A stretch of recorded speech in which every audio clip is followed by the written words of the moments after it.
Europe 1, historiquement vôtre, avec Stéphane Bern. Mes aïeux, quelle époque, mes aïeux, quelle époque. Oui, mes aïeux, quelle époque! Une époque et même plusieurs qu'on vous raconte chaque jour pendant 2 heures. Toujours avec Jean-Luc Lemoyne, David Castel-Lopez qu'on retrouve dans un instant. Et aujourd'hui avec vous, Olivier Pouls, notre guide culinaire vivant et même bon vivant. Alors, ça s'est passé dans le passé. On remonte au tout début du 19e siècle pour découvrir l'arrivée des premières baraques à frites où on pouvait s'en mettre, comme on dit, plein le cornet. Eh oui, mon pays natal, la Belgique, son mannequin piece dont David nous a raconté ici même l'histoire passionnante, ses querelles linguistiques, son musée Tintin et ses 5000 frites-côtes. Frites-côtes, baraques à frites. Chez nous, outre Kievrin, comme on dit, on ne plaisante pas avec ces institutions qui ont même droit à leur musée dans la belle ville de Bruges. Alors en ce qui me concerne, c'est chez Jean-Loup à Louvain-la-Neuve que j'avais mes habitudes pendant de nombreuses années, en sortant de l'école. Plutôt que de manger des tartines au Nutella, c'était plus volontiers un paquet moyen avec sauce andalouse. Mais si les frites, comme je vous l'ai raconté, sont nées en France, à Paris, près du Pont-Neuf, les baraques à frites, les frites-côtes, côte veut dire petit endroit en bruxellois, sont bel et bien une création belge. Selon les historiens du sujet, et il y en a, c'est sérieux, l'histoire la plus vraisemblable est celle de Jean-Frédéric Krieger, issu d'une famille de forains bavarois.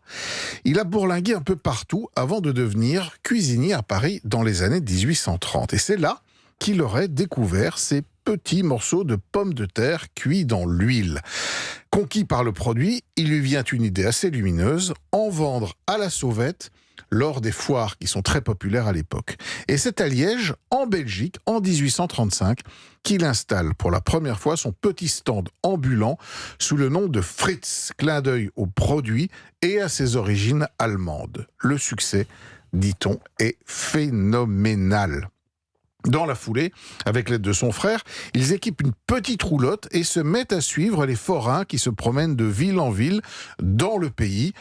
Des sortes d'évangélistes de la frite qui font découvrir le produit à une population qui ne le connaît pas encore. Mais ils ont leur propre recette. Oui, et on leur attribue volontiers le taillage, par exemple en gros bâtonnets, qu'ils trouvent plus pratique pour la cuisson que les grosses rondelles qu'on avait tendance à utiliser jusqu'avant.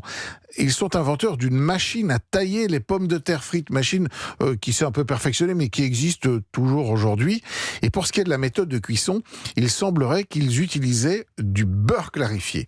Mais les deux frères sont aussi des as du marketing et ils ont l'idée habile d'utiliser la presse pour annoncer leur arrivée dans telle ou telle ville et ainsi faire la promotion de leur commerce de plus en plus lucratif, au point que rapidement, ils ouvrent de nouveaux points de vente dans d'autres villes belges, à Charleroi ou Gand.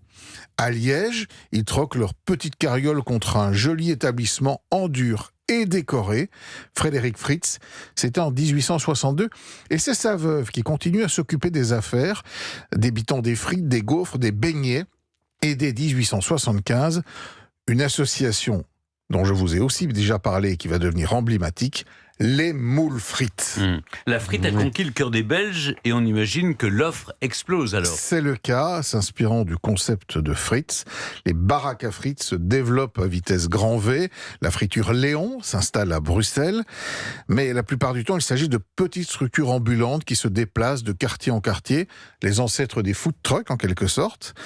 Au début du XXe siècle, une crise frappe la culture de la pomme de terre, le prix explose, conséquence immédiate, de nombreux frites-côtes mettent alors la clé sous la porte, mais ils connaîtront un nouvel essor après la Seconde Guerre mondiale, sous forme de lieu le plus souvent fixe, et dans lequel la frite est la star, elle s'accompagne de sauces et de saucisses frites comme la célèbre fricadelle. Bon, rappelez-nous quand même, Olivier, les 3 règles pour réaliser des frites dignes des meilleurs frites-côtes belges. Des pommes de terre à chair farineuse, notamment la binge qui est la star. De la graisse de bœuf, aujourd'hui c'est ce qu'on utilise pour faire des bonnes vraies frites belges avec un goût authentique.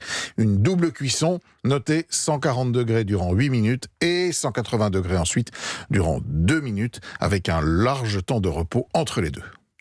Ben merci beaucoup Olivier, mes aïeux, quelle époque. Dans un instant, c'est le début de la fin, le début tout court, puisqu'avant de partir, on remonte aux origines avec David Castel-Lopez qui nous raconte les origines des fêtes d'anniversaire.